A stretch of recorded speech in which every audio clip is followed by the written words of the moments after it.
अपने ब्लॉक को सबसे पहले चरण में प्रेरक ब्लॉक घोषित करें? नहीं, आप लोग काम कर रहे हैं, हम लोगों को इसकी जानकारी होती रहती है। यद्यपि इसमें बहुतेरे चैलेंज हैं और मतलब कोविड-19 जैसी बीमारी के समय में भी आप लोग इतने एक्टिव हैं, इतने 100 लोगों को जोड़ रखा है आपने, ये बहुत ही कठिन काम है। 100 लोग सर आपको यहाँ पर थोड़ा सा रोकना पड़ रहा है, क्योंकि आपको जानकारी देनी है कि सिर्फ 100 लोग ही नहीं जुड़े हैं, इसका YouTube प्रसारण भी हो रहा है और इससे 1000 लोग से ज्यादा जुड़े हैं सर। कोई बात नहीं है, मुझे जानकारी कम थी, आपके माध्यम से मुझे इसकी भी जानकारी हुई है। मैं पुनः आपको धन्यवाद देता हूँ और ज्यादा से ज्यादा लोगों को आप जोड़िए। लेकिन एसपी साहब का जो निर्देश ई पाठशाला का है, उसमें छात्रों और अभिभावकों को जितना अधिक जोड़ने में आप सफल होंगे, उतनी ही अच्छी तरह आप उनको ई पाठशाला के माध्यम से अध्यापन कर पाएंगे, उनके कठिनाइयों का निवारण कर पाएंगे। आप लोग कितने लोगों को जोड़े हैं ब्लॉक में, कितने छात्रों को, कितने छात्रों एवं अभिभावकों को जोड़ा गया है अभी तक ई पाठशाला के अंतर्गत? सर अभी तक जो 3484 बच्चे हमारे जुड़े हुए हैं इस समय। 3484। इनरोलमेंट कितना है टोटल सर? 21,000 के आसपास है। 31 है। 21, मैं चाहूंगा 21 और अधिक से अधिक बच्चों को जोड़ा जाए, जिससे इसका लाभ सबको मिल पाए। एक सबसे महत्वपूर्ण बात यह है कि अभी तक लोग गांव में छात्र अभिभावक केवल बातचीत करने के लिए मोबाइल का प्रयोग करते थे। अब इस मोबाइल के माध्यम से उनका अध्ययन भी चल रहा है, ये बहुत अच्छी बात है। टेक्नोलॉजी के माध्यम से जो गैप है थोड़ा सा ग्रीष्म ऋतु का, उसका भी लाभ उनको मिल रहा है और शिक्षकों के द्वारा टिप्स दिए जा रहे हैं। लेकिन मैं चाहूंगा कि अगर उनकी कठिनाई किन्हीं माध्यमों से आपके पास आ जाए कि उन्हें क्या कठिनाई, जैसे जो अध्ययन आप अध्यापन करते हैं उनके माध्यम से उनकी कठिनाइयां भी उभर कर आए। जैसे कोई बच्चा अगर ये लिखे कि मुझे फला चीज समझ में नहीं आई, इसको मैं ज्यादा अच्छा मानूंगा। मौन स्वीकृति के स्थान पर अगर क्रॉस क्वेश्चनिंग भी होती है, ये ज्यादा उपयोगी होगी। शिक्षकों से आप अनुरोध करिए कि आधारशिला, ध्यानाकर्षण और शिक्षण संदर्शिका का अध्ययन जरूर कर लें। कर रहे हैं आप लोग कि नहीं? सर मैं कुछ कहना चाहूंगा। हाँ बताएं। जय Hind Verma, RP science. Sir ये 8 दिवसीय हम लोग का जो वेबिनार चल रहा है, ये तीनों इन्हीं हमारी जो हस्तपुस्तिकाएं हैं, इन्हीं के उन्मुखीकरण में अध्यापकों का इन्हीं से संबंधित उन्मुखीकरण ही चल रहा है। पर डे 2 से ढाई घंटे एक मॉड्यूल पर चर्चा हुई है और सभी ने पार्टिसिपेट किया है। और हमारे जो मुख्य वक्ता रहे हैं बहुत इसी मॉड्यूल्स के साथ जुड़े हुए थे, उन्होंने बहुत अच्छी तरह से इसका व्याख्यान किया और हम लोग को समझाया है। तो भले ही हमारे हाथ में अभी मॉड्यूल्स आए नहीं है, फिर भी एक रूपरेखा हम लोग के दिमाग में पूरी तरह से तैयार हो चुकी है और हमारे अध्यापक भी पूरी तरह तैयार है। सर ये हम आपको जानकारी देना चाहते थे। धन्यवाद। ठीक है, मॉड्यूल जब आ जाएगा तब तो उस पर आप और विहंगम दृष्टि डालेंगे, लेकिन जो आधारशिला, ध्यानाकर्षण और शिक्षण संदर्शिका है, उसका जितनी बार आप अध्ययन करेंगे, उसमें जितनी टेक्निक्स दी गई हैं, उसका अगर आप ई पाठशाला में भी प्रयोग करें तो हमारे समझ से बहुउपयोगी होगा वो। हमने शिक्षण संदर्शिका का के प्रत्येक पृष्ठ का अध्ययन किया है। आलोक जी से मैंने पूरा प्रिंट निकलवाया, 220 पृष्ठ है। मैंने सभी पृष्ठों पर अपना ध्यान दिया, पढ़ा उसको, और हमें लगा कि हम बहुतेरी चीजों को हम स्वयं नहीं जानते, उसके माध्यम से हम जान रहे हैं। जय हिंद जी। आप स्वयं और अपने सभी साथियों को समय समय पर मोटिवेट करते रहें। जहां कठिनाई हो, जहां मेरी आवश्यकता हो, बीएसए साहब की हो या विभाग के किसी अन्य वरिष्ठ अधिकारी की, हम लोग मिल बैठ करके भी उन समस्याओं पर चर्चा कर लेते हैं। हमारे सभी वरिष्ठ अधिकारियों का हम लोग को पूरा सपोर्ट मिल रहा है और हमारा वेबिनार बहुत कामयाब चल रहा है। सर आपका आशीर्वाद मिल गया। इससे पहले 2 बार बीएसए सर भी आ चुके हैं और हमारे सोनी सर बीच में आ चुके हैं, डायरेक्टर सर, और ललिता प्रदीप मैम हमारे बीच में आ चुकी हैं। तो बहुत सारे हमारे बीच में अधिकारी हम लोग को आशीर्वाद दे चुके हैं और इस ग्रुप से जुड़ने के लिए बहुत अध्यापक हमारे मारामारी करते हैं कि कभी कभी बाहर रह जाते हैं तो बहुत परेशान होते हैं। सोचिए कितनी अवेयरनेस बढ़ी है। हाँ सर, ये तो यही जागरूकता लाने का हम लोग प्रयास कर रहे थे। हाँ सर, अभी हम एनपीआरसी लेवल पर सर अभी हम जाएंगे, एनपीआरसी लेवल पर हम लोग इसका फीडबैक लेंगे जी। लेकिन मेरा आपसे अनुरोध है कि बच्चों के लिए जो पुस्तकें प्रिस्क्राइब्ड हैं, गत वर्ष की भी पुस्तकें हैं, तो भी क्या प्रत्येक पाठ का आप लोग अध्ययन कर लें। कक्षा 6, 7, 8 की कुछ किताबों का मैंने खुद अध्ययन किया है, निश्चय ही बहुत उपयोगी है। उसको पढ़ने के बाद ये समझ में आता है कि भाई बहुत सारी चीजों पर हमने ध्यान नहीं दिया, हमें इस पर ध्यान देना चाहिए था। उसको पढ़ करके उसे बच्चों तक संप्रेषित करना, यही आपकी एक महत्वपूर्ण जिम्मेदारी है। मोबाइल तो अब हमारा ख्याल है गांव के हर जागरूक लोगों के पास है, और अब छोटी वाली मोबाइल हम आप भले यूज कर लें, गांव में तो एंड्रॉयड फोन प्राय सबके पास है। ई पाठशाला से 3000 कुछ बच्चों को जोड़ा गया है, यह कम है, ये 10% के आसपास ही है। इसको कम से कम आप 50% तक ले जाइए, अगर ले जा पाए तो। आलोक जी आप दिख रहे हैं, बोले। जी सर, सुन रहा हूँ मैं सर। आपकी बातें सुन रहा हूँ, और हम लोग 50% ले जाने की कोशिश करेंगे सर। क्योंकि हमेशा यही होता है कि भाई हम लोग ये कहें कि आप इधर जो है बच्चों के पास एंड्रॉइड फोन नहीं है तो बेईमानी होगी। आपके पास, हमारे पास जो फोन है उससे अच्छा फोन उनके परिवार में है। जी जी, दो फायदे हो रहे हैं इससे, ई पाठशाला से। एक तो ये गार्जियन भी जान रहा है कि पाठशाला क्या है, यह क्यों किया जा रहा है। तो आप गार्जियन को भी मोटिवेट कर रहे हैं, गार्जियन भी जागरूक है, गार्जियन अपने बच्चों को उससे जोड़ करके खुद ही पढ़वा रहा है। कई लोगों ने मुझसे बात की। यह आप सबका प्रयास जो है निश्चय ही सफलीभूत है, और यह सफलता के उच्चतम शिखर पर पहुंचे। हमारी शुभकामनाएं आपको सर।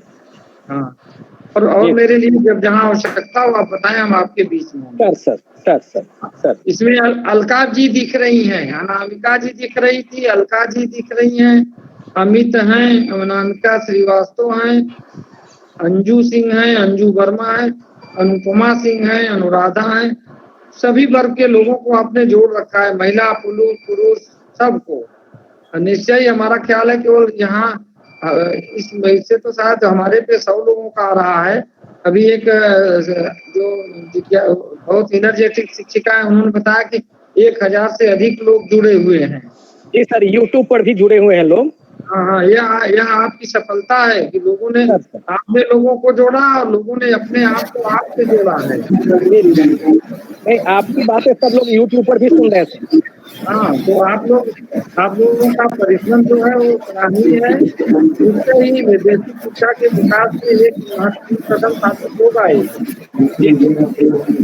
मोबाइल का अधिकतम प्रयोग कहाँ हो सकता है, ये सब बच्चे सीख रहे हैं। बच्चे तो मेरे घर में भी हमारे भतीजे के बच्चे थे, वो एक दिन पढ़ रहे थे मोबाइल से। हमने कहा यार हमें बताओ ये है क्या चीज, हम बंद करके वहाँ से टीचर सब भेज रहे हैं, कुछ करके हमें भेजना है। तो कई बार गुड, वेरी नाइस।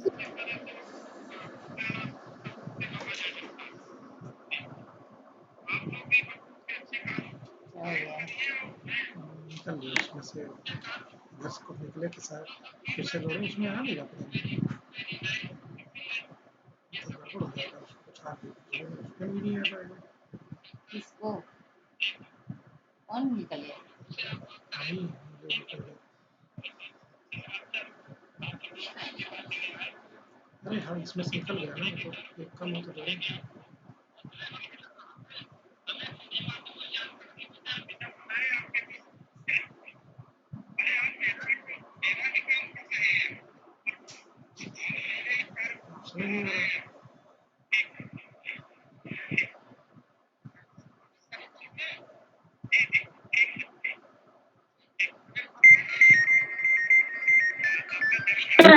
अनुरोध करूंगा,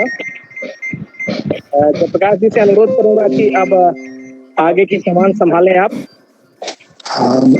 धन्यवाद सिंह साहब। और हमारे विभाग के संयुक्त निदेशक और एडी साहब से आपका उद्बोधन काफी बढ़िया रहा। और निश्चित तौर पर जब हमें हमारे काम का के लिए प्रोत्साहन मिलता है, पुनर्बलन मिलता है, तो हम और भी मेहनत से हम सभी के मन में ये होता है कि हमको एक सामाजिक मान्यता मिले, हमारे काम को लोग एप्रिसिएट करें, और कुछ न हो तो कम से कम उसको एप्रिसिएट करें। और ये भी पुनर्बलन का एक जो हमारी बाह्य प्रेरणा है और अंतः प्रेरणा है उसको विकसित करने के लिए ये एक बड़ा सशक्त माध्यम है। तो सर ने ये कहा कि हम आप लोगों के साथ हैं, ये एक बड़ी बात है और यह भी हम सभी लोगों को अधिक मोटिवेट करेगी कि हम अपने काम को और बेहतर ढंग से आगे बढ़ाएं। मैं बात कर रहा था जहां वो ये है कि निश्चित तौर पर सर ने भी इस ओर इंगित किया कि हम लोगों ने इन तीनों शिक्षक हस्त पुस्तिकाओं को विकसित करने में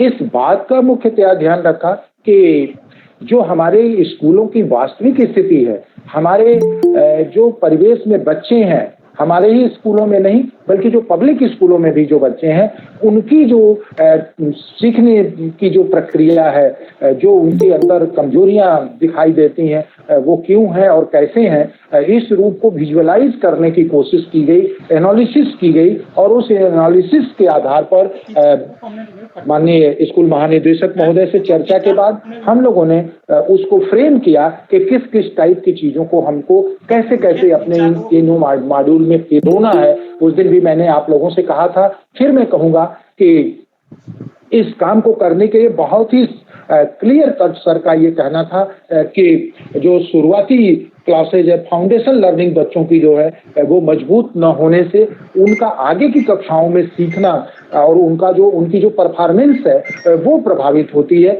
ऐसी स्थिति में हमें एक ऐसे डॉक्यूमेंट की जरूरत है जो बच्चों के शुरुआती जो पढ़ाई है, जो सीखने में मदद करने की स्थितियां हैं वो मजबूत हों, बच्चों की नींव मजबूत हो। और इसके लिए हम सभी का मानना था कि भाषा और गणित की अगर हम नींव मजबूत हो, आधारभूत लर्निंग के अंतर्गत अगर ये मजबूत हो तो आगे का सीखना उनका आसान होगा। और इसको हम लोग कहते हैं अर्ली लिटरेसी और अर्ली न्यूमरेसी की बातें अगर मजबूत होंगी तो बच्चे आगे की क्लासेज में उसको बेहतर ढंग से सीख पाएंगे। अगर हम भाषा के लिहाज से बात करें तो यहाँ पर हम लोग सामान्यतः यह मानते हैं कि भाषा दो लोगों के बीच माध्यम का काम करती है और यह स्वयं को व्यक्त करने और दूसरे को समझने का बहुत ही सशक्त माध्यम है।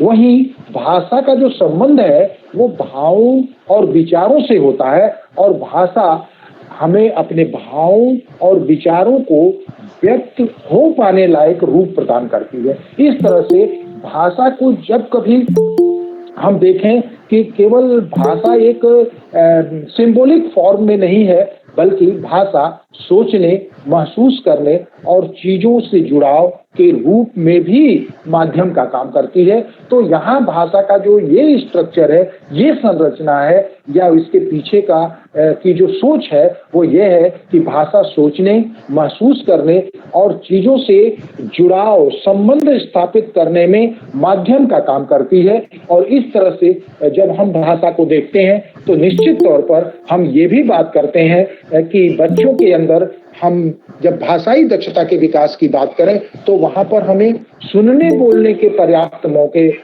देने की जरूरत है बच्चों को और साथ ही साथ उनकी मौखिक अभिव्यक्ति को भी आगे बढ़ाने की बात है। जब हम इस तरह की भाषा की कक्षाओं में काम कर रहे होते हैं तो निश्चित तौर पर बच्चों को सुनने के जो विभिन्न मौके हैं, जैसे हम कहते हैं कि बच्चों को जो कुछ उन्होंने देखा, जो कुछ उन्होंने समझा, उसे वो बेहतर ढंग से उनसे पूछा जाए कि वो क्या क्या देखे हैं, रास्ते में स्कूल आते समय उन्होंने क्या क्या चीजों को देखा, उनके घर परिवार में क्या चीजें हो रही हैं, उसके बारे में उनसे अगर हम बात करते हैं तो उनकी जो भटक है, उनकी जो झिझक है वो खुलती है और किसी के भी सामने वो अपनी बात को बेहतर ढंग से रख पाते हैं। तो ये जो मौके हैं उसमें अपनी भाषा की कक्षा में वो देने की जरूरत होती है।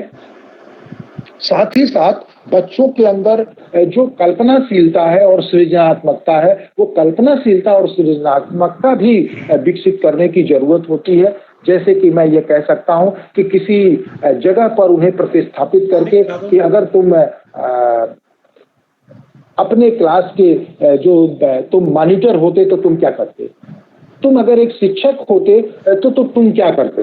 तो ऐसी स्थिति में बच्चा अपने को उस जगह पर जो वास्तव में वो शिक्षक से अपेक्षा करता है, जो एक मॉनिटर से वो अपेक्षा करता है, उसके बारे में जो कुछ उसका चिंतन है वो सामने रखेगा और इस तरह से उसके अंदर वो उस जगह पर पहुंचने की भी एक कल्पना होगी और उसका विचार उस जगह पर पहुंचने के बाद वो क्या करेगा, ये बात स्पष्ट होगी। तो इन सब तरीकों से, तो ऐसे ढेर सारे तरीके हैं जो शिक्षक हस्त पुस्तिका जो आधारशिला है उसमें दी गई है और ये बात भी यहाँ कहीं न कहीं की गई है कि बच्चों से हम छोटी छोटी कविताएं, छोटी छोटी कहानियां, उनके खुद के घर परिवार के अनुभव, इस तरह की चीजों को हम बच्चों से सुने और उन्हें बताने का मौका दें।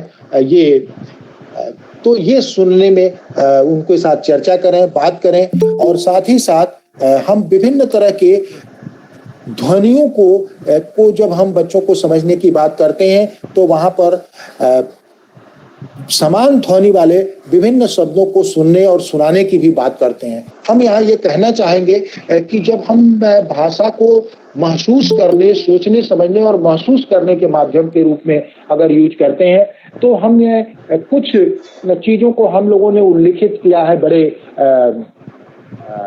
सोच विचार के साथ कि जैसे अगर बच्चे की भाषाई दक्षता के विकास की बात करना है तो उसमें भी गणित में ही हम तुलना करने की बात नहीं करते हैं, हम अनुमान लगाने और योजना की बात हम गणित में ही नहीं करते हैं, हम निर्णय लेने की बात गणित में ही नहीं करते हैं बल्कि भाषा में भी करते हैं। जैसे अगर हम बच्चे से ये कहते हैं कि आपका स्कूल मेरे स्कूल से नजदीक है, तो यहाँ पर क्या है, तुलना है कि एक का स्कूल दूसरे के स्कूल से नजदीक है।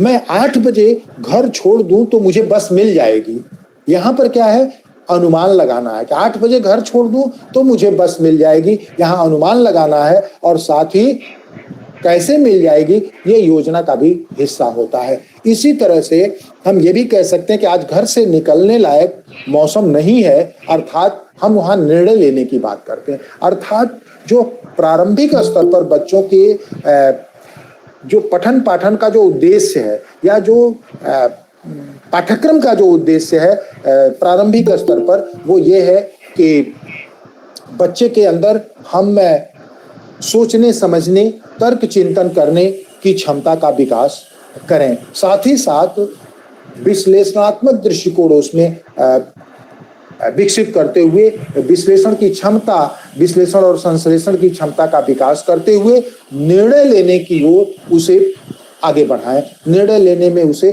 सक्षम बनाएं। तो यहाँ पर मैं ये कह सकता हूँ कि भाषा एक कौशल प्रधान विषय है और जो हमें हमारे आसपास की दुनिया से लेकर के बाहरी जीवन तक को समझने और अपने अनुसार निर्णय लेने में भाषा मदद करती है हमें। और भाषा शिक्षण का, भाषा का जो विकास है अगर हम इस दृष्टि से करते हैं तो निश्चित तौर पर ये हमारे काम को या और बच्चों के भाषाई दक्षता के विकास में बहुत ही मदद करेगा। भाषा शिक्षण के लिए तय लर्निंग आउटकम को देखने से अधिक स्पष्ट होगा कि ऐसा क्यों कहा जा रहा है, हम ऐसा क्यों कह रहे हैं, ये बात स्पष्ट होगी। और यहाँ पर मैं ये भी कहना चाहूँगा कि भाषा शिक्षण कैसे किया जाए। अगर हम लर्निंग आउटकम की बात करें तो पिछले दिनों में भी हम लोगों ने बात की थी कि भाषा में 4 केंद्रित लर्निंग आउटकम हैं। हम भाषा में 4 दक्षताओं की बात करते हैं, सुनने की, बोलने की, पढ़ने की और लिखने की, इन चारों दक्षताओं की बात करते हैं। लेकिन जब हम केंद्रीय लर्निंग आउटकम की बात करते हैं तो कुछ चीजों को अपनी इस नई जो पद्धति है सीखने सिखाने की, नई जो पेडागोजी है, मेथोडोलॉजी है, उसमें थोड़ा सा परिवर्तन किया गया। दक्षताएं तो यही हैं, लेकिन ये कहा गया कि सुनना और बोलना दोनों साथ साथ होने वाली क्रियाएं हैं। ऐसा नहीं है कि हम सुनते हैं तो वो सुनना अलग होता है और बोलना अलग होता है, पढ़ना अलग होता है और लिखना अलग होता है। कई बार हम लिखते हुए भी पढ़ते हैं और कई बार हम पढ़ते हुए भी लिख रहे होते हैं। तो यहाँ हमें ये समझने की जरूरत है कि केंद्रीय लर्निंग आउटकम जब भाषा में निर्धारित किया गया तो उसमें यह कहा गया कि सुनना बोलना एक केंद्रीय लर्निंग आउटकम है और उसके उसी रूप में आधारशिला में एक्टिविटीज को नियोजित किया गया है। इस पर अगर समय होगा तो हम आगे डिटेल में जाएंगे, लेकिन मोटे तौर पर अगर हम देखें तो ये कहेंगे कि भाषा में सुनना बोलना एक केंद्रीय लर्निंग आउटकम है और पढ़ना लिखना दूसरा केंद्रीय लर्निंग आउटकम है। तीसरी चीज जो होती है प्रायः हम लोगों के पाठ्यक्रम में या जब हम अपने क्लास में काम करते हैं तो उसको हम बहुत उसके उस दिशा में नहीं आगे बढ़ पाते हैं। तीसरा केंद्रीय लर्निंग आउटकम जो है वो कहा गया है कि भाषा संरचना और व्याकरण। हम भाषा संरचना और व्याकरण की जब बात करते हैं तो अर्थात कई बार एक शब्द में भी एक वाक्य होता है और कई बार हम पूरे वाक्य को कहने के बाद ही अपनी बात को स्पष्ट कर पाते हैं। तो यहाँ भाषा संरचना और व्याकरण को हम एक साथ समझते हैं क्योंकि भाषा की संरचना में व्याकरण निहित होता है। ऐसी ही चौथी जो केंद्रीय लर्निंग आउटकम की बात करते हैं तो उसमें हम बात करते हैं कल्पना और सृजनात्मकता की। हम जो कल्पना करते हैं सृजन हमारा उसके सापेक्ष होता है। मैं यहाँ ये कहना चाहूंगा कि अगर आपसे कहा जाए कि एक पेड़ बनाइए, एक पेड़ का रेखाचित्र बनाइए तो ढेर सारे लोग ऐसे होंगे कि नीचे दो पाए जैसी लकीरें खींच करके एक पाया जैसा बनाएंगे और फिर बादलों जैसा बना करके बाहर एक स्ट्रक्चर बना देंगे, वो एक पेड़ हो गया। बहुत ढेर सारे लोग ऐसा करेंगे। लेकिन अगर हम कहें कि आम का पेड़ बनाइए फिर आप उसमें अधिक पिन पॉइंटेड उन पेड़ों के जो वर्गीकरण है, अलग अलग तरह के पेड़ों के जो स्ट्रक्चर हैं उसकी डेप्थ में आप घुसेंगे। जिसने आम का पेड़ देखा होगा वो ज्यादा सटीक बनाएगा और कुछ लोग ऐसे भी होंगे कि जो अगर कहीं ऐसी जगह पर हम बात करते हैं जहां आम के पेड़ को लोगों ने नहीं देखा है तो फिर वहां पर आम की पत्तियों को आम के पेड़ की पत्तियों की जैसा नहीं बनाएंगे। तो यहाँ पर जो बात करते हैं कि कल्पना और सृजनात्मकता उसे हम कैसे डेवलप करें, ये बात भी हमें समझने की जरूरत है। इसे बहुत स्पष्टता के साथ और बहुत गहराई के साथ आधारशिला में स्पष्ट किया गया है। साथ ही साथ हम जब बात करते हैं भाषा शिक्षण कैसे हो तो वहां पर जो चीजों से बच्चों की जो मूल प्रवृत्ति है, मूल प्रकृति है कि चीजों को उलटने पलटने से उसको जो देखते समझते हैं उस पर अपने आप में भी कई बात करते हैं। कई बार अलग अलग बच्चे जब आपस में बात कर रहे होते हैं तो एक ही चीज के बारे में वो अलग अलग ढंग से अपनी बात को रख रहे होते हैं। इसी तरह से अपनी जरूरत के अनुसार वो हर बात को उपयोग में ले आते हैं। विविधता भाषा सीखने में ज्यादा मददगार होती है। ये एक बहुत ही तथ्यपरक बात है कि जितनी विविधताएं हैं, अगर मैं ये कह दूं कि हम लोग हिंदी भाषी क्षेत्र में हैं, अगर हमें दक्षिण भारत में जाकर के अस्थायी तौर पर रहना पड़े या हमारे बहुत से साथी बॉम्बे में जाते हैं और दिल्ली में जाते हैं, वहां पर जो दिल्ली की जो भाषा है हिंदी है वो मराठी मिक्स हो जाती है या उस तरह से वो बोलना शुरू कर देते हैं। तो वहां पर कई बार जब हम जाते हैं तो हमारी ये बाध्यता बन जाती है कि हम उस भाषा को सीखें। अगर हम दक्षिण भारत में जाएं और काफी लंबे समय तक रहना हो तो हम केवल हिंदी के माध्यम से अपनी जो लोकल लैंग्वेज है उसके माध्यम से हम वहां पर सरवाइव नहीं कर सकते। अर्थात वहां पर हमें ये विविधता जैसे ही मिलेगी भाषा की, हमारे लिए सीखना वहां पर आसान होगा। मैं यहाँ एक उदाहरण देना चाहूंगा। मैं समझता हूँ शायद उस कार्यक्रम का हिस्सा सिंह साहब भी थे, आलोक सिंह जी भी थे, कि हम लोग पाठ्य पुस्तकों की ट्रायलिंग की बात थी और 5 भाषाई क्षेत्रों में पुस्तकों का ट्रायल हो रहा था। जब 1999-2000 में भाषा किरण और बाल गणित वगैरह की किताबें बनी थी तो उस समय जो 4 भाषाई क्षेत्र थे उसमें एक टीम जो ये भोजपुरी का क्षेत्र है उसमें थी, एक टीम को भेजा गया ब्रज क्षेत्र में, एक जो टीम थी वो बुंदेलखंड के क्षेत्र में गई थी और 2 टीमें जो गई थी वो हमारी कुमायूं और गढ़वाल मंडल में गई थी। कुमायूं और गढ़वाली उस समय उत्तराखंड भी उत्तर प्रदेश का ही हिस्सा हुआ करता था। तो जो टीम हमारी बुंदेलखंड में ललितपुर गई थी। वहां पर उन पुस्तकों के ट्रायल के दौरान पाठों को पढ़ा करके देखा जाता था कि ये बात चित्र और जो वहाँ की भाषा है वो बच्चे मानक भाषा से के साथ कैसे इंटरेक्ट करते हैं। तो वहाँ हमारे कुछ साथी जो उस पर ट्रायल कर रहे थे तो वो बार बार एक तरबूज को दिखा करके, किताब में तरबूज का चित्र बना हुआ था, तरबूज को दिखा करके कहते थे ये तरबूज है। उससे बच्चों से ये कहलवाना चाहते थे कि तरबूज है। लेकिन वहां के बच्चे जो लोग गए थे वो आकर के अपना संस्मरण सुना रहे थे और उन्होंने लिख के भी दिया था। तो वहां पे बच्चे बार बार बहुत कोशिश करने के बाद वो चिमरी कहते थे, तरबूज को चिमरी कहते थे। अंत में पीछे गुरुजी बैठे थे जो उस क्षेत्र के ही थे, वो धीरे से आए आगे और उन्होंने जो हमारे साथी थे उनसे कहा धीरे से कान में कि सर जी ये यहाँ पर इस तरबूज को यहाँ चिमरी कहते हैं। अर्थात भाषा का जो तादाद में था वो निश्चित तौर पर जो व्यक्ति गया था वो वहाँ की भाषा से अनजान था और उसी बात को बच्चे चिमरी समझते थे लोकल स्पेसिफिक में, और हम उसे मानक हिंदी में तरबूज की बात कर रहे थे। तो बाद में उन्होंने उसको कभी 5-6 मिनट की जद्दोजहद के बाद उन्होंने फिर इस बात को इस ढंग से सबसाइड किया कि बच्चों देखो ये जो तुम चिमरी कहते हो उसे हम तरबूज नाम से भी जानते हैं, कुछ क्षेत्रों में इसे तरबूज के नाम से जाना जाता है। कहने का मतलब ये है कि जब हम विविधता की बात करते हैं तो निश्चित तौर पर अलग अलग तरह की चीजों को सीखने की बात भी हम वहाँ कर रहे होते हैं। इसी तरह से एक समुदाय एक दूसरे समुदाय के पारस्परिक त्योहारों में जब हम भागीदारी करते हैं, हाट बाजार, स्कूल, देवालय, पूजा घर इत्यादि में जब हम जाते हैं और लोगों से जाने अनजाने मिलते जुलते हैं तो भी विभिन्न तरह के नए शब्दों से हमारा तालमेल होता है। तो इस तरह से हम कहें कि हम अगर इस तरह के गुणों को हम अपनी क्लास में लाएंगे तो बच्चों को ये लगेगा कि ये तो मेरी अपनी बात है, और फिर उस तरह से उनकी भाषाई दक्षता का विकास होगा। वो अपनी लोकल लैंग्वेज में पहले बात करेंगे। सैद्धांतिक तौर पर भी अगर हम बात करें तो एनसीएफ 2005 में के पहले गांधी जी की जो विचारधारा थी कि बुनियादी शिक्षा के बारे में कि उनकी मदर टंग में जो पढ़ना पढ़ाना है वो हो।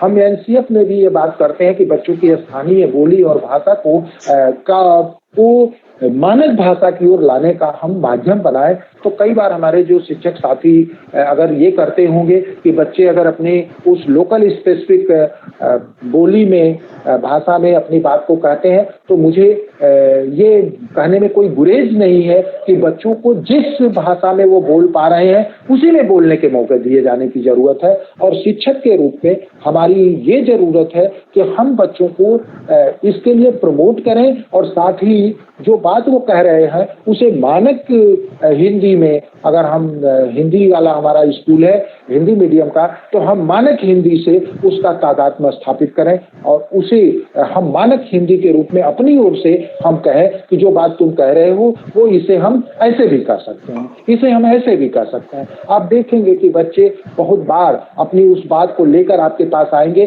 कि सर जी इस वाली बात को हम कैसे कहेंगे। ये है भाषा का चरणबद्ध विकास, ये है बच्चों को प्रमोट करने का कि वो जो कह रहे हैं वो गलत नहीं है। अगर हमने कहा नहीं तुमने गलत कहा, ऐसे नहीं, ये ऐसे कहते हैं, तो जब हम ऐसा कहेंगे तो निश्चित तौर पर उसकी जो स्वाभाविक अभिव्यक्ति है वो बाधित हो रही होगी। और वो जब बाधित होगी एक बार तो फिर अगली बार वो इसलिए नहीं कहेगा कि गुरुजी हम उनके जैसा बोल नहीं पाएंगे और गुरुजी हमको बोलने नहीं देंगे, कहेंगे गड़बड़ है, तो इसलिए वो फिर बोलने से झिझकेगा। तो यहाँ मेरा बहुत स्पष्ट तौर पर कहना है, और जो भी भाषा विकास से जुड़े हुए जो विद्वान साथी हैं वो ये कहते हैं कि बच्चों को उनकी भाषा में जो कुछ वो कह रहे हैं वो कहने का मौका दिया जाए। साथ ही साथ हम तो ये भी कहते हैं, और ये शायद कहानी शिक्षण का एक बहुत ही सशक्त माध्यम है कि हम कई बार कहानी को भी गद्य पाठ की तरह से पढ़ा देते हैं। गद्य का एक स्वरूप है वो, लेकिन निबंध की तरह से ही हम कई बार कहानी को भी पढ़ा देते हैं। तो वहाँ पर कहानी कहने सुनने की चीज होती है, अर्थात जो मानक हिंदी में लिखी हुई कहानी है, उसे हम अपनी बोलचाल की भाषा में उसके सेंट्रल आइडिया को लेते हुए हम अगर बात को बच्चों के सामने रखते हैं और फिर उनसे सुनते हैं कि जो कुछ उन्होंने ग्रस्त किया है, जो कुछ उन्होंने ग्रहण किया है, जो कुछ उन्होंने समझा है, उसे उनकी भाषा में अगर हम सुने तो फिर वहाँ भाषा विकास की बात होती है। और फिर हम उनसे कहें ये जो बात हमने कही वो देखो इस पाठ में है और इसको ऐसे पढ़ते हैं, फिर उसको हम पढ़ने पढ़ाने की बात वहाँ पर कर सकते हैं। तो ये जो टेक्निक्स हैं ये हम कहते हैं कि अगर हम जिसे महसूस करते हैं, अगर भाषा को हम महसूस करते हैं तो हमारा उसके साथ जो रिलेशनशिप होगा वो बेहतर होगा और हम उसी के साथ आगे बच्चों के साथ जब काम कर रहे होंगे तो हम आगे बढ़ेंगे। साथ ही साथ हम बात ये भी करते हैं कि भाषा जो है अनुभूति, चिंतन, विचार और अभिव्यक्ति का जो सहसंबंध है वही वास्तव में भाषा विकास हमारे मन मस्तिष्क में एक खास प्रक्रिया के में होता है। और भाषा अभिव्यक्त होने से पहले जब भी हम कोई चीज कहते हैं, कोई भी हम उसको स्वर देते हैं तो वहां पर स्वर देते हैं या फिर हम उसे किसी कागज पर उकेरते हैं, दीवार पर कागज पर हम उकेरते हैं, चित्रांकन करते हैं, तो वहां पर भी हम ये कहते हैं कि भाषा जो हम अभिव्यक्ति चाहे बोल कर दे रहे हैं, चाहे कोई चीज बना कर दे रहे हैं, तो सबसे पहले वह अनुभूति के स्तर से गुजर करके चिंतन के चरणों से आगे बढ़ती है। अर्थात वो अनुभूति और चिंतन के चरणों से होकर के गुजरती है और तभी वो अपने वास्तविक स्वरूप में या वास्तविक संदेश देने की स्थिति में आती है। तो हम ये कह सकते हैं कि अनुभूति टेंस टू आगे बढ़ती है चिंतन और विचार की ओर, और चिंतन और विचार जो है टेंस टू आगे की ओर बढ़ते हैं अभिव्यक्ति पे। तो अभिव्यक्ति तभी सही होगी, तभी भी उचित, तभी उचित होगी और तभी सही रूप में होगी जब हम पहले उसका एहसास करें, उसकी अनुभूति हो, फिर हम उस पर चिंतन और मनन करें, विचार करें और फिर हम उसे वाणी के रूप में या चित्र के रूप में किसी कैनवस पर उकेरने की बात करें। तो हम अपने दैनिक जीवन में विविध चीजों के बारे में जो देखकर, सुनकर किसी न किसी भावना की अनुभूति करते हैं और इस अनुभूति को दूसरों से साझा करना चाहते हैं, यही वास्तव में भाषा सीखने की शुरुआत होती है। और भाषाई कौशलों का जो विकास भी इसी क्रम में का अनुसमर्थन करता है या उसे आगे बढ़ाता है, जैसे सुनना, बोलना, पढ़ना और लिखना, ये जो हमारी भाषा की दक्षताएं हैं। यहाँ पर हम लोग बहुत सी बात कर चुके होंगे अलग अलग चरणों में कि भाषा सीखने सिखाने का क्रम क्या है, सुनना, बोलना, पढ़ना, लिखना। लेकिन हम ये बात जरूर कहते हैं कि सुनते समय सुनना और बोलना ये म्यूचुअल क्रियाएं हैं। अगर हम सही तरह से सुनेंगे तो ही हम सही प्रकार से अनुक्रिया दे पाएंगे। तो सही सुनना, सही ढंग से सुनना और तब उसके सापेक्ष अगर हम सही अनुक्रिया बच्चों से नहीं मिल रही है, जवाब सही नहीं मिल रहा है, तो कई बार ऐसा भी हो सकता है कि जो बात हम कह रहे हैं, जो सवाल हम कह रहे हैं बच्चे से, वो ठीक प्रकार से सुन और समझ न पा रहा हो। तो जो कुछ सुनना और समझना और फिर उसे अभिव्यक्ति देने की बात हम करते हैं। तो यहाँ पर जो हम लोगों ने बात की है, वहाँ पर बात ये की है कि जो भाषा का चिंतनात्मक पहलू है उस पर ज्यादा जोर हो। और हम ये कहते हैं इसमें कि भाषा के दो पहलू होते हैं, एक है यांत्रिक पहलू और दूसरा है भाव और चिंतनात्मक पहलू। यांत्रिक पहलू में जब बात की जाती है तो लिपि की बात की जाती है, वर्तनी की बात की जाती है, शुद्धता की बात की जाती है, उच्चारण की बात की जाती है, सुलेख की बात की जाती है। लेकिन जब भाव और चिंतनात्मक पहलू की बात करते हैं तो वहां पर भाव की बात करते हैं, हमारे अंदर किस तरह के भाव पैदा हो रहे हैं। हम अर्थ ग्रहण करने की बात करते हैं कि जो कुछ भी कहा जा रहा है उसमें उससे जो संदेश निकल रहा है उस संदेश को हम कैसे ले रहे हैं। हम वहाँ बात करते हैं सोचने की, चिंतन की बात करते हैं।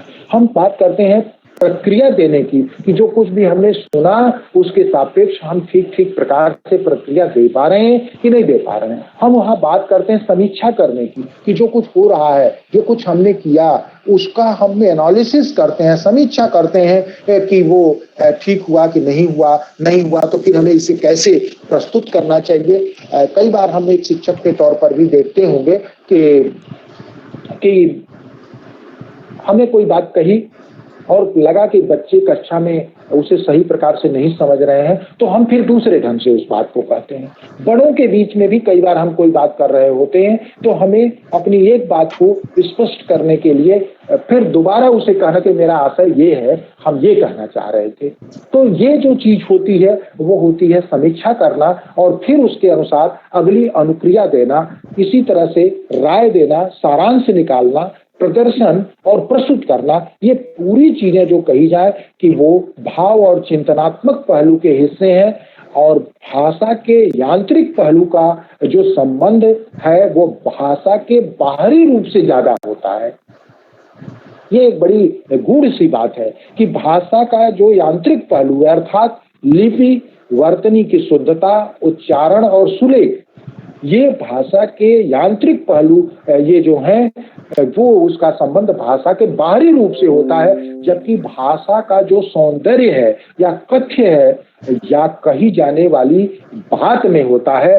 तो यहाँ पर हम ये बात स्पष्ट करना चाहेंगे कि बच्चों में चिंतनात्मक पहलू के विकास के लिए हमें खुले कक्षाओं में सवाल पर चर्चा करनी चाहिए, आधी अधूरी लाइनों को पूरा करने की बात करनी चाहिए कि बच्चा कैसे उसे आगे बढ़ाता है, कविताओं, कहानियों, रचनाओं, वाक्यांशों, गद्यांशों को पूरा करने के अधिक से अधिक मौखिक और लिखित अभ्यास के मौके बच्चे को हमें कक्षा में देने की जरूरत है। इसी तरह से घरेलू वस्तुओं, दैनिक क्रियाओं, रिश्तों के बारे में बातचीत बच्चों को सोच कर बोलने में मददगार होती है और हम इन सब चीजों को अपने काम का हिस्सा अपनी कक्षा भाषा के कक्षा कक्ष में जब हम काम करते हैं, भाषा की कक्षा में हम बच्चों के साथ काम कर रहे होते हैं, तो वहाँ हमको ये सब चीजें करने की जरूरत होती है और हमें ये विचार करने की जरूरत है। जो बात अभी मैंने कही,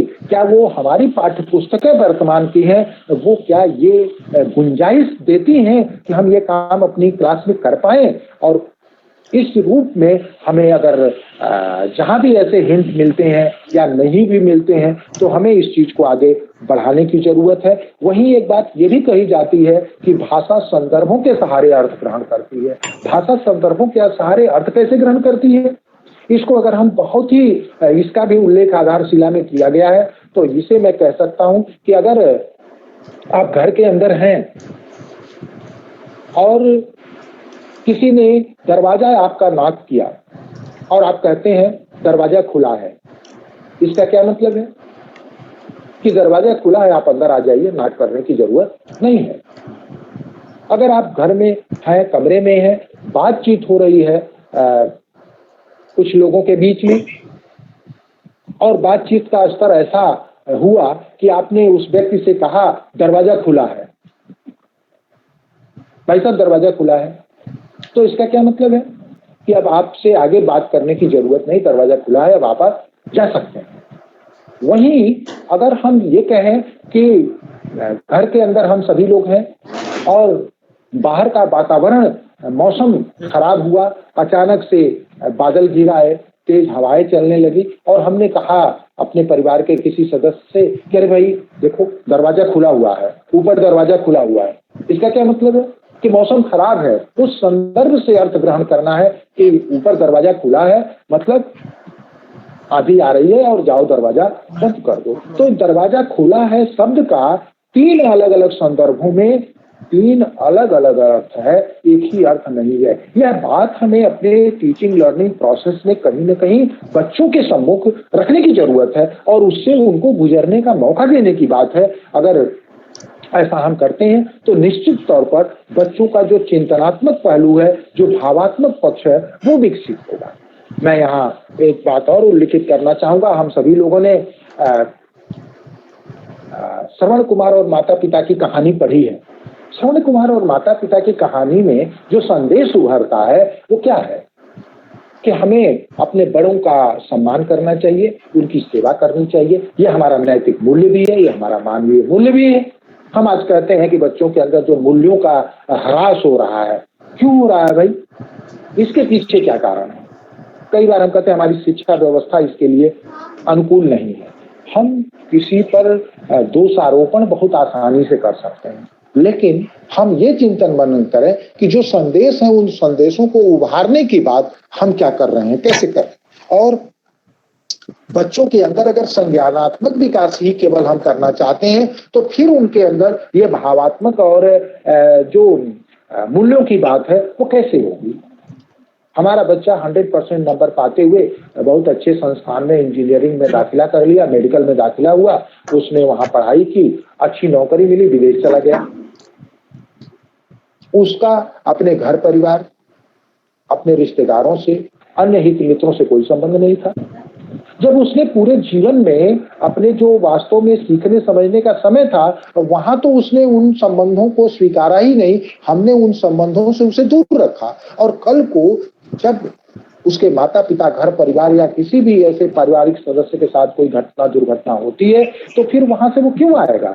उसके लिए तो वहां का उसका काम महत्वपूर्ण है। तो ये जो संबंधों में टूटन है और एकांगी विकास की बात है, जो संज्ञानात्मक पक्ष के विकास की बात है, निश्चित तौर पर कहीं न कहीं मानवीय मूल्यों और नैतिक मूल्यों में ह्रास की बात करता है। मैं आपको श्रवण कुमार और उसके माता पिता की बात कर रहा था, कहानी की। उसमें हम उभारने की क्या बात करते हैं? अपने जो माता पिता है, बड़े हैं, बुजुर्ग हैं, उनकी सेवा करना, उनके साथ सहृदयता से बर्ताव करना, ये जो मूल्य है हमारे सहयोग का, सहानुभूति का, संबंधों का, उन चीजों को हम विकसित करने की बात करते हैं।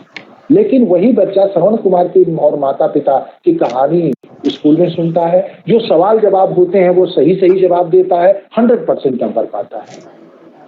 जब वो घर आता है और उसके घर में जो बड़े बुजुर्ग, उसके दादा दादी या उसके पिताजी माताजी हैं, और अगर उससे वो कहते हैं कि बेटा एक गिलास पानी दे दो, आमतौर पर हम सभी लोग परिवार में ये कहते हैं, और वो अनसुना कर देता है। एक बार और कहते हैं, दूसरी तीसरी बार में निश्चित तौर पर झुंझलाहट होगी और होती भी है। तो उस झुंझलाहट के बाद वो जब थोड़ा तेजी में कहते हैं तो कई बार वो जो प्रतिक्रिया देता है वो आप खुद महसूस किए होंगे, आप अपने यहाँ देखिएगा कि किस तरह की वो प्रतिक्रिया देता है। तो क्या वो बच्चा जो सही सवाल का जवाब देकर स्कूल में आया है और उसके अंदर जो घर पर आकर के काम कर रहा है, दोनों के बीच में कितना अंतर है? यहाँ पर हम संज्ञानात्मक उस कहानी के माध्यम से बच्चे के अंदर क्या पैदा करना चाहते हैं? भाव पैदा करना चाहते हैं। हम उसके अंदर उस भाव को क्रिया रूप में परिणित होते हुए देखना चाहते हैं। लेकिन यहाँ पर न तो भाव पैदा हुआ, न तो क्रिया रूप में परिणित हुआ, जबकि उस कहानी का उद्देश्य यही था। तो वहां पर उसने संज्ञानात्मक पक्ष में सवालों के सवाल जवाब दे करके 100% नंबर प्राप्त किया, लेकिन उसके अंदर जो विकसित हुए गुण वो 0% है। ऐसी स्थिति में हम क्या करें? कैसे हम इस चीज को आगे बढ़ाएं? तो निश्चित तौर पर कहीं न कहीं जब हम इस तरह का काम कर रहे होते हैं तो उसे हमें देखने की जरूरत है। और हम यहाँ पर कह सकते हैं कि बच्चों के अंदर जब भाषाई कौशलों के विकास के लिए जो 4 केंद्रीय लर्निंग आउटकम हमने बात कहे हैं, ये आउटकम भाषा के 4 बुनियादी और बृहद शिक्षण क्षेत्रों या कौशलों का ये प्रतिनिधित्व करते हैं। सुनना और बोलना, पढ़ना और लिखना, भाषा संरचना और व्याकरण तथा कल्पनाशीलता और सृजनात्मकता। तो ये जो लर्निंग आउटकम है, इन पर बहुत विस्तृत तौर पर बात की गई है। और यहाँ पर ये भी बात की गई है कि अगर हम 40 मिनट की भाषा की कक्षा लेते हैं तो उसमें हमको सुनने बोलने पर कम से कम 15 मिनट बात करनी चाहिए। सुनने बोलने पर काम जो है हमको 15 मिनट करना चाहिए। पढ़ने लिखने पर हमें कम से कम 20 मिनट का टाइम देना चाहिए। और आकलन तथा सुधार की बात अगर हम करते हैं, उसकी समीक्षा की बात करते हैं, तो वहां पर 5 मिनट में हमको वो काम पूरा करने की जरूरत होती है। अगर हम यहाँ पर बहुत पहले बात हो चुकी थी कि केंद्रीय लर्निंग आउटकम के अंतर्गत नेस्टेड लर्निंग आउटकम है और नेस्टेड लर्निंग आउटकम के साथ ही उसके अंतर्गत बहुत सी उप लर्निंग आउटकम है।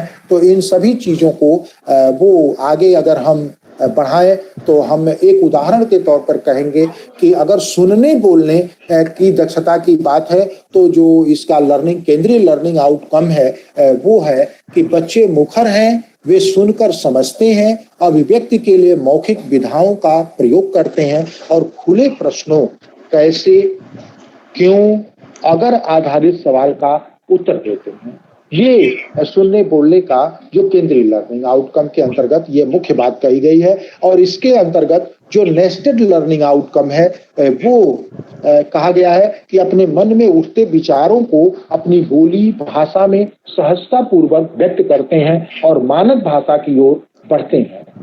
दूसरा नेस्टेड आउटकम है इसमें कि अपने घर परिवार और आसपास की वस्तुओं, पशु पक्षियों, व्यवसाय, खान पान, पहनावे, दुकान बाजार आदि के बारे में वर्णन करते हैं और पूछे गए सवालों का उत्तर देते हैं। इसी तरह से 2-3 और नेस्टेड आउटकम है। लेकिन पहली और दूसरी क्लास में अगर हम बात करें तो अपने आस पड़ोस के बारे में चीजों पर बात करते हैं अगर पहली क्लास के बच्चे, तो दूसरी क्लास के बच्चे इसमें उप आउटकम में अपने गांव, मेले और बाजार के बारे में वो बात कर रहे होंगे। अर्थात एक क्लास से दूसरे क्लास में जैसे ही ट्रांजैक्शन होता है, ट्रांसफर होता है, वो लर्निंग आउटकम थोड़ा सा और मजबूत हो जाता है और थोड़ा उच्च स्तर की अभिव्यक्ति की बात करते हैं हम। तो इस तरह से मैं ये कह सकता हूँ कि जो आधारशिला दी गई है बच्चों के सीखने सिखाने की जो प्रक्रिया है उसको बहुत गहराई से उस पर विचार करते हुए ये कहा गया है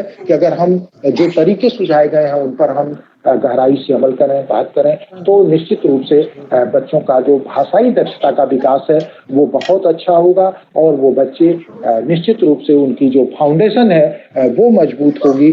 और हम ये कह सकते हैं कि सुनने बोलने की जो दक्षता है वो पढ़ने लिखने की दक्षता के लिए आधार का काम करेगी। तो इस तरह से बच्चों का भाषाई दक्षता का विकास हो सकता है। अगर हम इसी को दूसरे नजरिए से गणितीय दक्षता के विकास की बात करें तो वहां पर हम लोग ये बात मानते हैं कि हम प्रायः बच्चों के आसपास की जो दुनिया है उससे हम गणित को मिला करके नहीं देखते हैं। हम यहाँ ये कहना चाहेंगे कि अगर हम बच्चों को जो आधारशिला में बात की गई है कि जो उसमें 5 केंद्रीय लर्निंग आउटकम आधारशिला में है उनके अंतर्गत भी इसी तरह से नेस्टेड लर्निंग आउटकम और उप आउटकम दिए गए हैं क्लासवार। और गणित में अगर कहा जाए कि जो उसके दक्षता के क्षेत्र हैं वो संख्या पूर्व अवधारणाओं की बात हम करते हैं, हम बात करते हैं संख्या बोध की, हम बात करते हैं संक्रियाओं की, जोड़ घटाना गुणा भाग की, हम बात करते हैं चीजों को किसी वस्तु को या वस्तुओं के समूह को हिस्सों के रूप में देख पाने की क्षमता की बात हम करते हैं बच्चों को कि वो, और उसके साथ संक्रियाओं की बात करते हैं। साथ ही साथ हम बात करते हैं ज्यामितीय आकृतियों की, आकार प्रकार की जब बात आती है तो ज्यामितीय समझ की बात करते हैं। और 5वीं चीज जो है वो समय, मुद्रा और आंकड़ों के महत्व की बात करते हैं। तो ये 5 लर्निंग आउटकम केंद्रीय लर्निंग आउटकम के हमारे क्षेत्र हैं। और इससे अगर हम गणित में कौशलों के विकास की बात करते हैं तो इससे क्रमबद्धता की बात करते हैं, नियमितता की बात करते हैं, तर्क और चिंतन की बात करते हैं, निर्णय लेने की बात करते हैं, विश्लेषण और संश्लेषण करते हुए निष्कर्ष निकालने की बात करते हैं, तथ्यों को प्राप्त करने की बात करते हैं और उसे प्रस्तुत करने की बात करते हैं जैसे भाषा में करते हैं। तो अगर हम ये कहें कि गणित हमें सोचने का नजरिया देता है जिससे हम अपने परिवेश को समझते हुए दैनिक जीवन की समस्याओं को बेहतर ढंग से हल करने की जो क्षमता हमारे अंदर है वो विकसित होती है। तो इसमें अगर हम गणित में बात करें तो गणित का फाउंडेशन लर्निंग में विभिन्न तरह की चीजों को देते हुए कि रटने से ज्यादा महत्वपूर्ण है समझना, और गणित की हमारी कक्षा कैसी होगी इस पर हम बात करते हैं। कई बार हम ऐसे तथ्यात्मक चीजों को देखते हैं जो कि बच्चों के जैसे भाषा में हम ये गणित में हम ये कहते हैं कि बच्चों से गणित में बात क्या करनी है, सैंपल पर सवाल लगा देना और बच्चों से उतरवा देना है।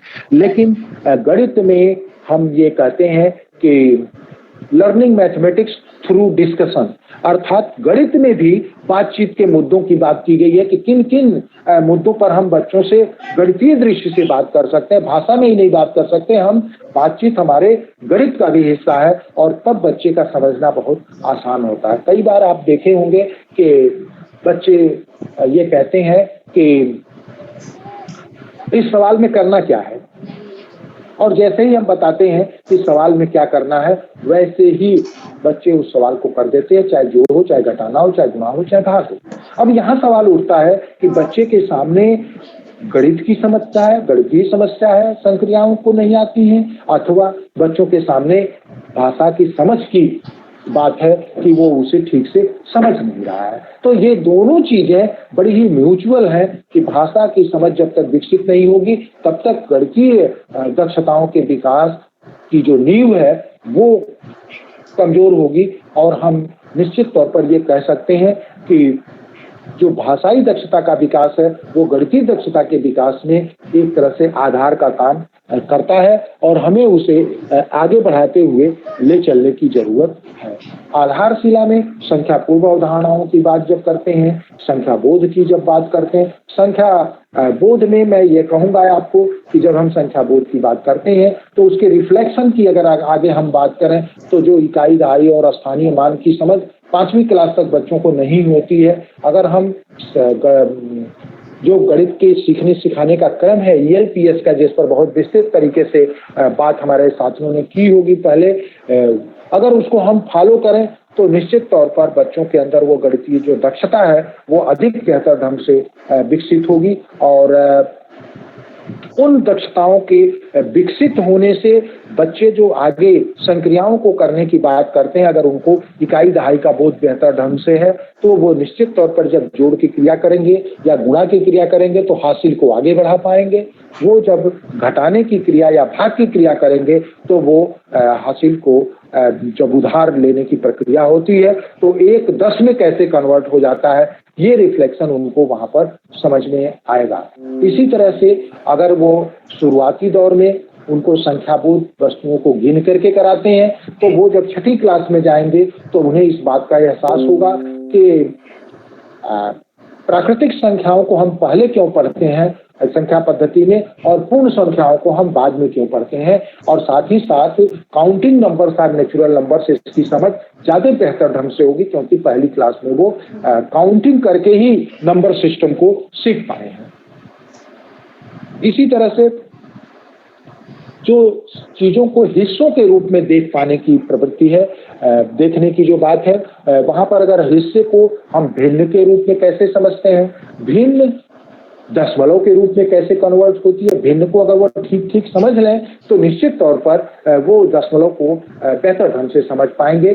जहां पर आधार जो होता है, जो हर होता है वो 10 होता है, किसी भी भिन्न का अगर हर 10 है तो वो दशमलव में कन्वर्ट करना, या हम उस तरीके से ही करते हैं तो वो आसान होता है। वहीं पर अगर हम प्रतिशत की बात करते हैं, प्रतिशत अर्थात जिसका हर 100 हो उसमें अंश जितना है उतना प्रतिशत वो होगा। इस चीज को भी हम हिस्से से, भिन्न से और दशमलव से आगे बढ़ते हुए और आगे चल करके जब उसकी अगली स्टेज में हम जाते हैं तो वहाँ 6 क्लास में हम अनुपात की बात करते हैं।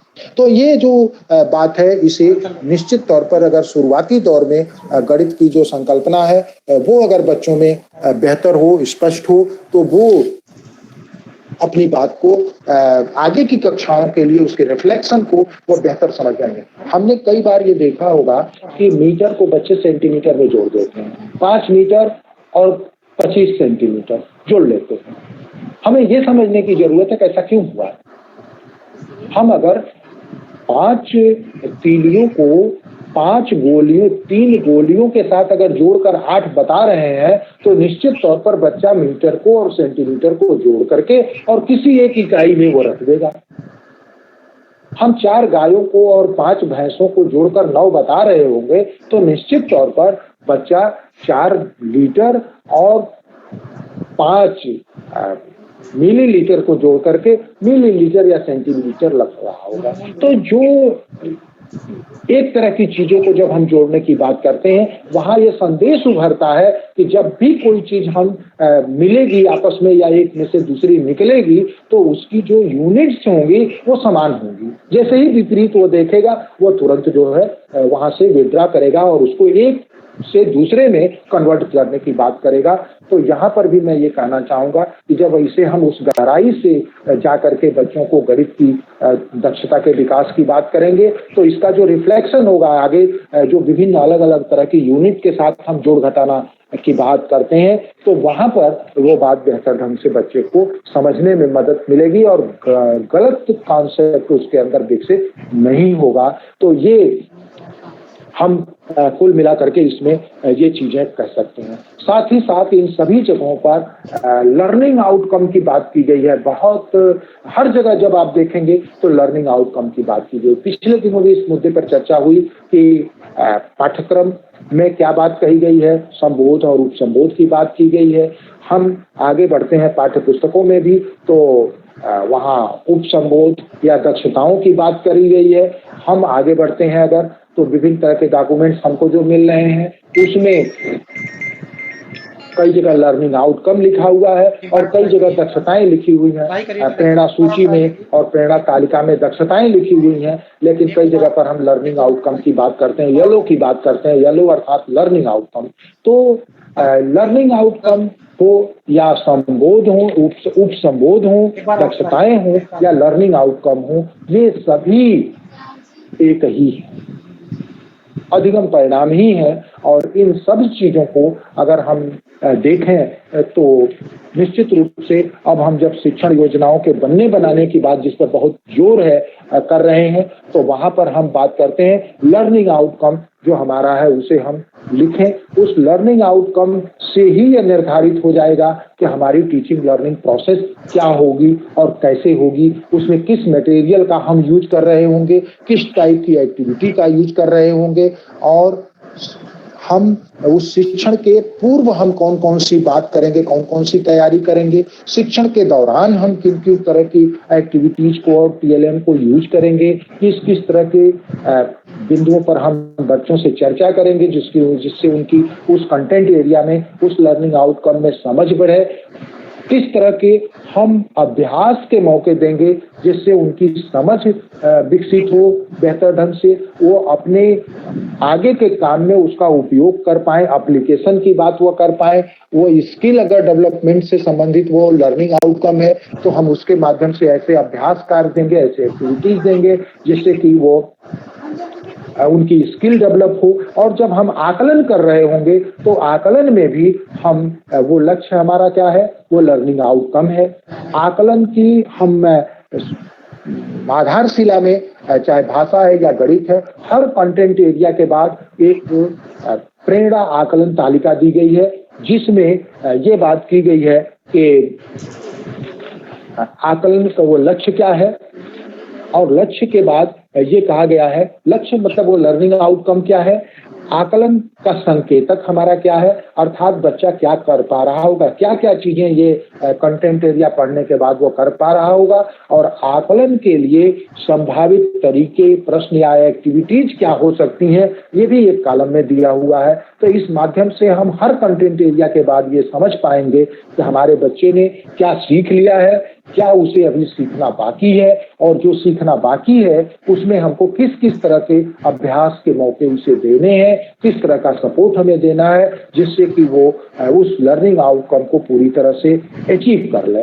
इससे फायदा क्या होगा कि जब हम एक एक लर्निंग आउटकम पर इस तरह का काम करेंगे तो किसी भी सब्जेक्ट का जितना लर्निंग आउटकम है वो क्रमशः हम अचीव करते जाएंगे, और जो हमारी प्रेरणा तालिकाएं विषयवार हमारे क्लास में लगी होंगी, उन प्रेरणा तालिकाओं में उन बच्चों के नाम के सामने जब उन्होंने उस लर्निंग आउटकम को अचीव किया है, हम उस महीने का नाम उसमें लिख देंगे कि इस महीने में ये, अगर जुलाई में इस लर्निंग आउटकम को इस बच्चे ने प्राप्त किया, 13 रोल नंबर वाले ने, 10 रोल नंबर वाले ने इसे जुलाई में ही प्राप्त कर लिया, 25 रोल नंबर वाले ने इसे सितंबर में प्राप्त किया है। अर्थात हमारे पास हमारी क्लास में हर विषय का ये डाटा होगा कि किस लर्निंग आउटकम को किस महीने में किस बच्चे ने प्राप्त किया, अर्थात उस लर्निंग लेवल के आधार पर हम बच्चों को काम सौंप रहे होंगे और हर बच्चा जो हमारे लिए महत्वपूर्ण है वो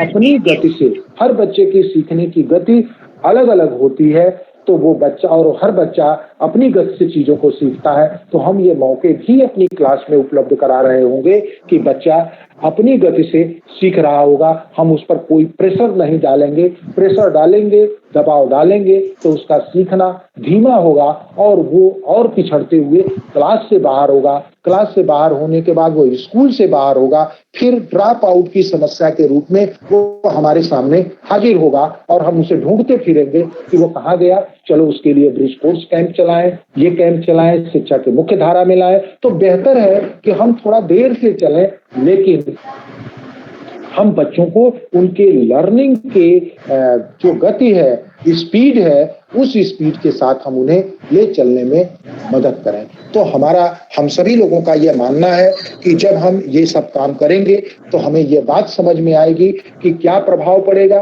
किन क्षेत्रों में पड़ेगा और कैसे पड़ेगा, फिर किस प्रकार ये हमारे बच्चों में, हमारे स्कूल में और हमारे में ये कैसे दिखेगा। इन पूरी चीजों को हम समझ पाएंगे, कर पाएंगे और इससे यह भी स्पष्ट होगा कि मुझे क्या करना है, यही क्यों करना है और इसे हम अपनी परिस्थिति में कैसे अच्छी तरह से करें और मुझे कैसे पता चलेगा कि मैं जो कर रहा हूं वो ठीक कर रहा हूं। जब हम प्रेरणा आकलन तालिकाओं पर कंटेंट एरिया, हर कंटेंट एरिया के बाद जब काम कर रहे होंगे तो हमें ये तुरंत पता चल जाएगा कि हमने जो किया वो सही किया कि नहीं किया। अगर नहीं किया तो फिर हमें और क्या करने की जरूरत है, अर्थात हम अपने काम में भी सुधार की बात निश्चित तौर पर वहां पे कर रहे होंगे। तो ये पूरी चीजें अगर हम कहें तो बहुत गहराई से, चाहे वो सीखने सिखाने की प्रक्रिया हो, चाहे वो आकलन की बात हो, चाहे विभिन्न तरह की एक्टिविटीज की गतिविधियों की बात हो, हर विषय से संबंधित वो इन तीनों हस्त पुस्तिकाओं में दी गई हैं।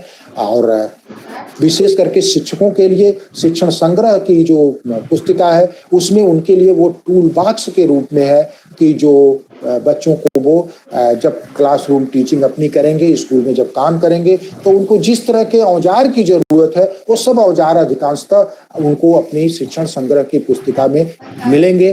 तो मैं इस बात के साथ और इस आशा और विश्वास के साथ अपनी बात को समाप्त करना चाहूंगा कि हमारे सभी बच्चे सीख सकते हैं। जरूरत इस बात की है कि हमें उनके स्तर पर उतर करके सीखने में मदद करने की आवश्यकता है, सीखने में मदद करना है। साथ ही साथ ये तीनों जो हस्त पुस्तिकाएं हैं उनको निश्चित तौर पर अगर आप लाइन बाय लाइन, जैसा एडी साहब कह रहे थे कि उन्होंने पढ़ा है, तो अगर उसे आप पढ़ते हैं तो आप निश्चित तौर पर ये पाएंगे कि ये इन्हें पढ़ने का आपका और मन करेगा।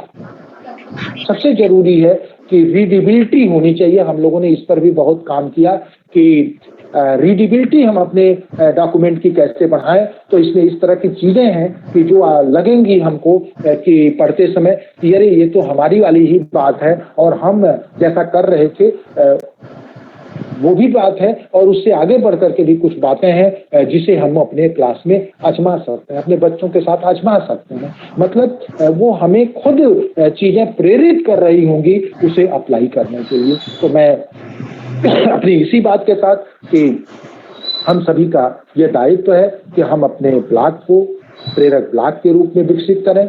हम अपने ब्लॉक, सभी ब्लॉकों को जब विकसित कर लेंगे प्रेरक ब्लॉक के रूप में, तो हम अपने जिले को प्रेरक जिला घोषित करेंगे। प्रेरक जिले से प्रेरक मंडल की घोषणा की बात है कि सभी जिले अगर मंडल के प्रेरक जिले हो जाएंगे तो प्रेरक मंडल वो होगा, और सभी मंडल अगर प्रेरक मंडल के रूप में विकसित होंगे तो हमारा प्रदेश प्रेरक प्रदेश घोषित होगा, जो लक्ष्य मार्च 2022 तक का निर्धारित किया गया है। और इन सब चीजों के लिए, प्रेरणा लक्ष्य को प्राप्त करने के लिए ये सभी टूल हैं, चाहे वो दीक्षा ऐप हो, चाहे फाउंडेशन लर्निंग या जो ध्यानाकर्षण की किताब है, आधारशिला है या शिक्षक हस्त पुस्तिका है, वो हम सभी लोगों को इन सब कामों में मदद करने के लिए विकसित की गई है, सपोर्ट करने के लिए विकसित की गई है।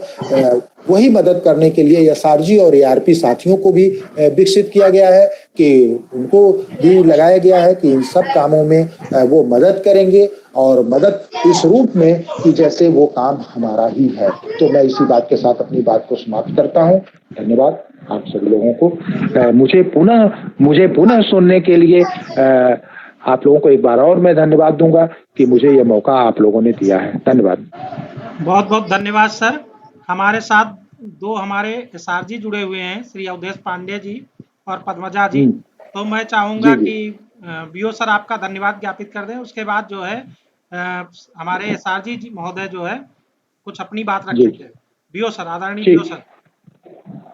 हाँ, मैं ओझा जी को पुनः आने के लिए, क्योंकि मैं जब बुलाता हूं तो ओझा जी आते हैं और मेरा सम्मान बढ़ाते हैं, इसलिए पुनः धन्यवाद देता हूं और कि उन्होंने आकर के हमारे अध्यापकों का मार्गदर्शन किया और उन्हें बहुत अच्छी अच्छी चीजें बताई, खासकर व्यवहारिक चीजें बताई जो अध्यापकों के लिए बहुत जरूरी है। और मैं ओझा जी को धन्यवाद देता हूं कि आप आए और हमारी बातों को रखा आपने, हमें वो सारी चीजें बताई जो हमें जाननी। हाँ, वो तो रखना ही था, ये तो मेरी जिम्मेदारी थी सर। आप बुलाएं और हम ना आए, ऐसा कैसे हो सकता है? ये तो हो नहीं सकता ना।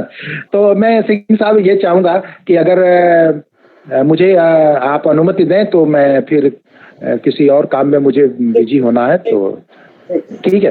तो धन्यवाद आप सभी लोगों को, धन्यवाद बहुत बहुत जी। Okay, thank you.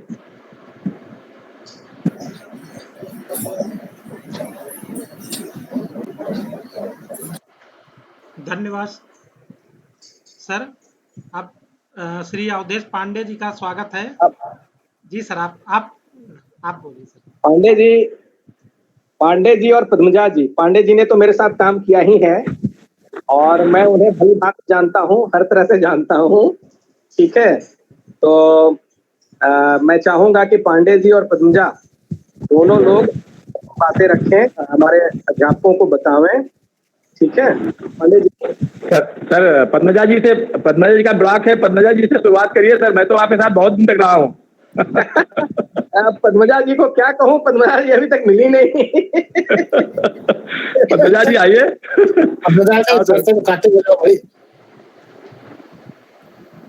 Padmaja madam,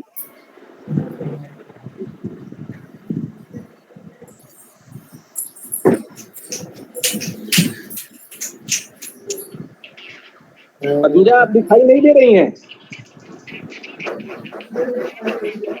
जब तक पद्मजा आती है तब तक पांडे जी आप कुछ बताएं हमें। डिस्कनेक्ट हो गई। धन्यवाद सर। आपको हम बताने के लिए क्या है, आपने हमें बताया है, हमें सिखाया है। आपके संरक्षण में रह करके जो कुछ सीखा है वो सब आपके संरक्षण में सीखा है।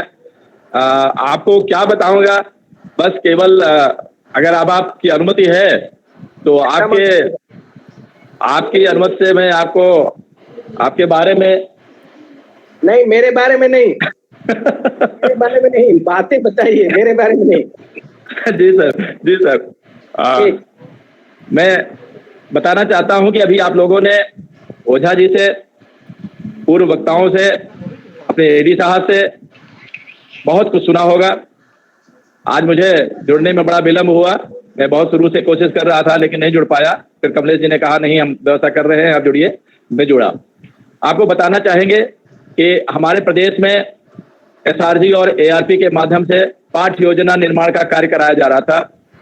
पिछले जून से लेकर मई तक, पिछले 6 सप्ताह तक ये कार्यक्रम 15 जून तक चला, जिसमें अपने प्रदेश को, अपने जनपद को प्रदेश में दूसरा स्थान प्राप्त हुआ, जिसकी प्रशंसा माननीय शिक्षा मंत्री जी ने इसी बैठक में की, जिसका व्हाट्सएप भी हम लोगों ने आप लोगों को भेजा था। ये सब आप लोगों की प्रयास का फल है। सारे हमारे एआरपी, सारे एसआरजी का प्रयास था, सभी हमारे खंड शिक्षा अधिकारी महोदयों का आशीर्वाद था, बीएसए साहब का आशीर्वाद था, जिनके मार्गदर्शन में हम लोग प्रदेश में द्वितीय स्थान प्राप्त कर लिए।